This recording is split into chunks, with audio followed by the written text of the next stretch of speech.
এফালে খুজি থকা ওলাইছিলে আৰু ঠাণ্ডা কৰে চপত খোৱাতকৈ ভাল আৰু 6 পিচ 20 টকা। Good morning. আজি আকৌ দেউতাৰ লগত বজাৰলৈ ওলাইছোঁ। আজি বহুত দেৰিকৈ আহিলোঁ, ভাল ভাল চব্জি নাপামেই এতিয়া। ভেন্দি জাতিলাও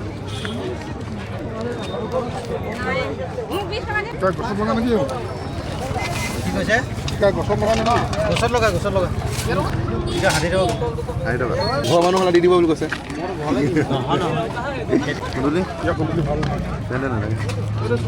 ওপৰত কৈ দিছে দেখিছে নাই? কি কৈছে? সময়টো কিমানটো? সময়টো তেওঁ জানিব দেই। আপুনি নিজেহে ক'লে আকৌ মই ক'লে হ'ল বুলি। 6 পিচ 20 টকা। এইটো কি ওলাইছে? বুজি থাকে বুলি কয়। বুজি থাকে 50 টকা কেজি। কেৰেলা 40 টকা আধা কেজি। আধা কেজি 40 টকা। আজিকালি মানুহে 1 কেজি দামবোৰ নকয় কেলে? এপোৱা দাম কেজি দাম কৰিলে ভয় কৰে নহয়, 80 টকা বুলি ক'লে ল মাৰিব। এই মেচিনটোৱে যে অকল ভিডিঅ' কৰে। জাল আছে নাই আৰু? আছে দিয়াচোন 20 টকামান। কলমৌ কেনেকৈ?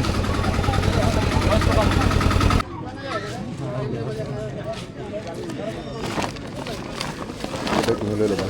নেমু কেনেকৈ? নেমু 5 টকা আধা। এটা 5 টকা। 20 টকা 5টা।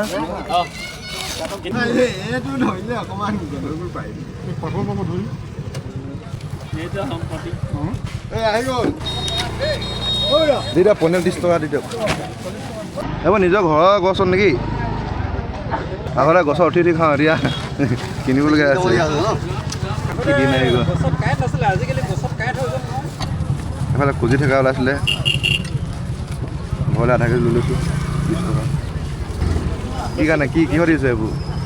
আমি গৰমতো পানী তিয়াই পিনি খাওঁ। এনেকৈ কাটি মেলি নে এনেকৈ শুকুৱাই? শুকুৱাই পিনি শুকুৱাই। পানী তিয়াই থওঁ, তাৰ পানীত খাই থাকোঁ। আৰু ঠাণ্ডা কৰে চপত খোৱাতকৈ ভাল আৰু কেইদিন লাগে শুকুৱাবলৈ এইটো? লাগিব এসপ্তাহমান। এসপ্তাহ বেয়া হৈ গৈছেচোন। শুকুৱাই পিনে খাব লাগে ন এইটো? স্কুললৈও পানী দি পঠিয়াওঁ বটলত।